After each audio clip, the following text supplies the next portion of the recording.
Okay.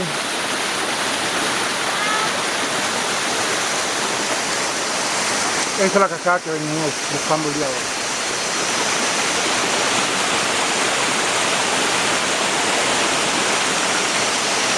Ahí está Ángel sentado para que haga una aproximación de lo alto de la cascada.